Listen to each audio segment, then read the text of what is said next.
play this clip and then show how it was actually proven in the paperwork, and we overlooked it. Tonight in the arrest of Memphis rapper Pooh Shiesty. He and 8 others are charged with kidnapping rapper Gucci Mane.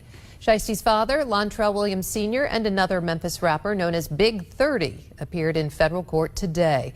Action News 5's Caitlin Miller was in the courtroom in downtown Memphis. So Caitlin, fill us in. What happened today? Yeah, Joyce, so they're actually still in there, but what I can tell you is that a special agent from the FBI, Marcellus Hobbs, from the Dallas Violent Crimes Task Force, took the stand, and defense attorneys for Lontrell Williams Sr., Pooh Shiesty's father, and Rodney Wright Jr., also known as rapper Big 30, asked Hobbs a key question. Is there any hard evidence, like video surveillance, showing either man possessing a gun or threatening anyone? And Hobbs said no. He also testified that no concrete evidence was found in Wright's car or Williams' homes when they were arrested. But even so, the judge ruled there is still probable cause for both men and all defendants who appear today based on cell phone data, outside surveillance video, and victim statements that stand uncontested. Right now, we're still waiting for the detention decision, so we're watching to see whether they'll be held or released as we move forward. Thanks, Joyce. This is Caitlin Miller, Action News. Well, let's do it this way. Let's actually look at the paperwork and see exactly what they said and what's missing. And I'm going to tell y'all something. There was something that was said on this channel, and y'all owe me a thanks. Wrote it as R.D.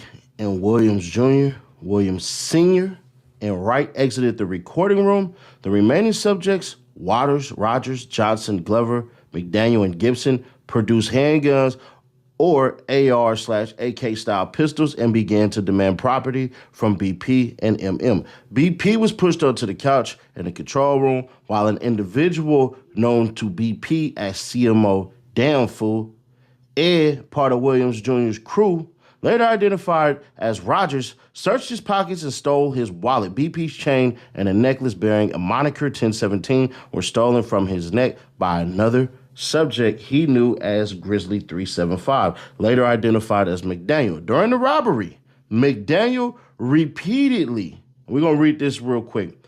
According to BP's statement to law enforcement, he witnessed Wright pointing a cell phone at RD inside the recording room, but assumed at the time that Wright was taking pictures for social media.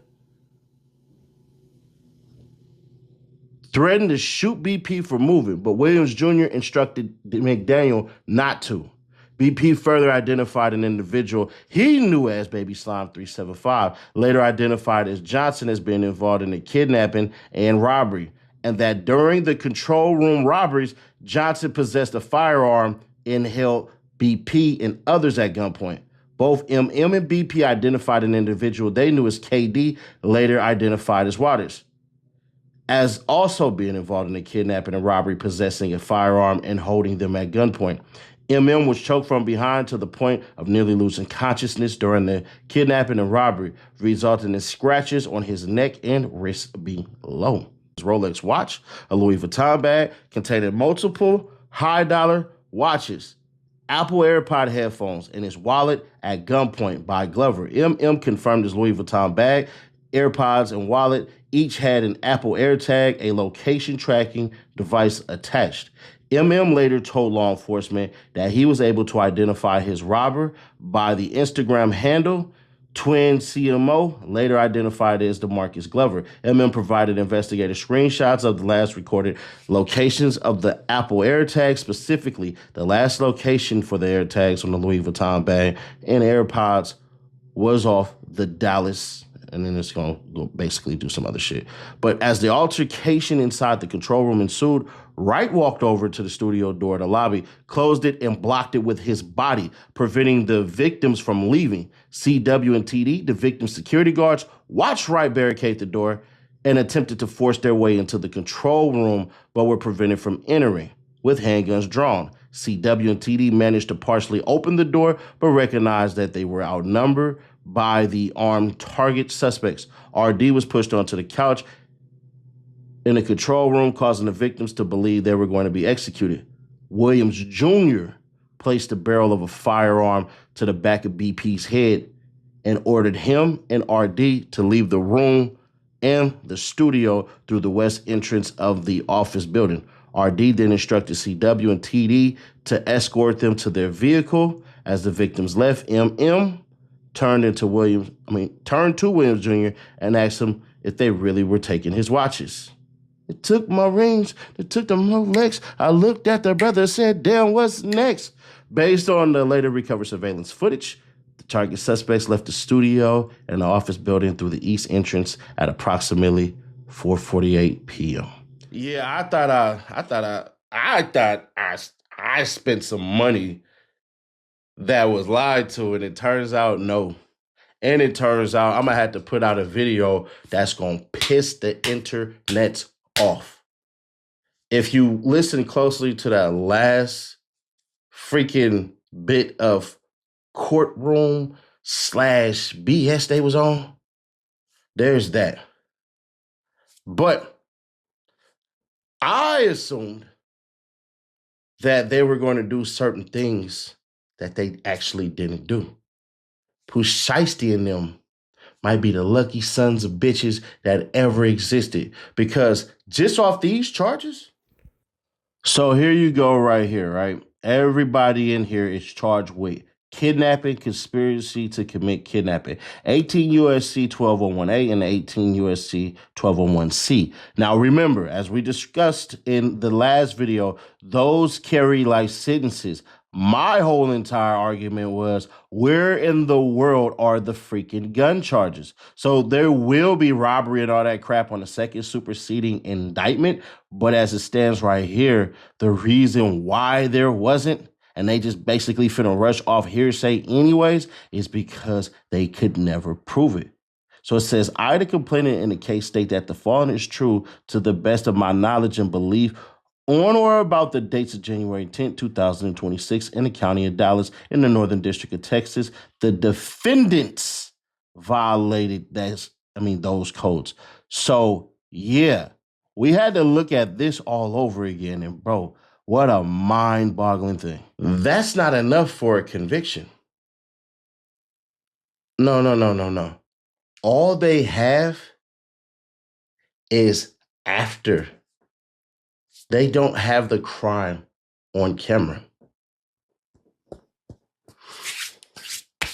Wonder why.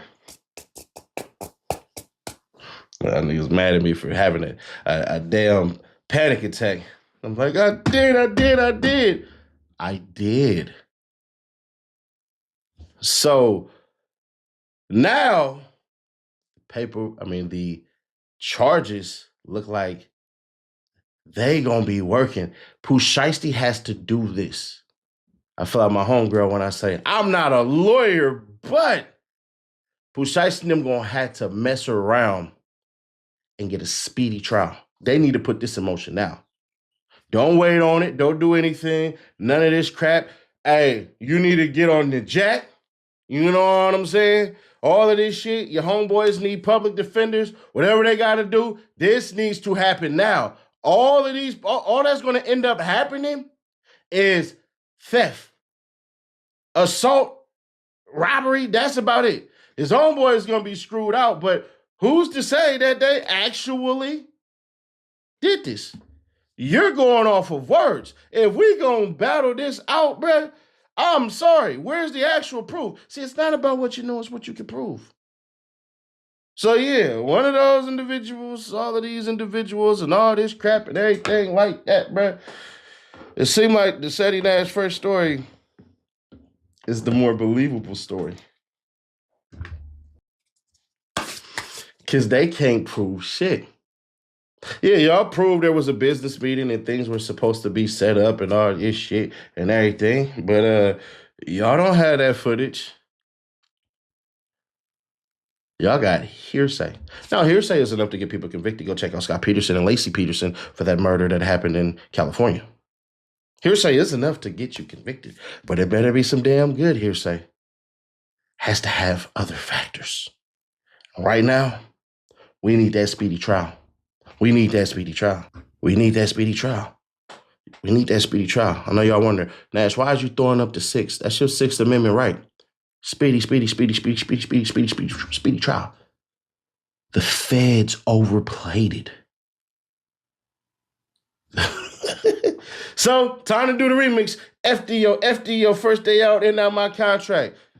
Gucci Mane, you have a lot of people vouching for you to say that, yo, if you owe hymns, Gucci Mane done let go of Young Thug, Nicki Minaj, Walker Flocka, everybody, man, and they owed him money, and they let him go. Man, watch out. I ain't rocking with Gucci Mane after this, bro. Because you should have allowed him to get about the deal. But they overplayed it. Crazy shit.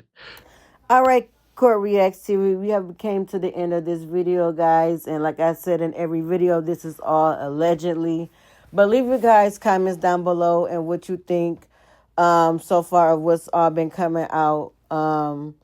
I will be having more videos dropping soon as more evidence and more things come out. We talk about it. So yeah, stay tuned. See you guys in the next video. Don't forget to hit that like, comment, subscribe button, and the notification bell. Bye.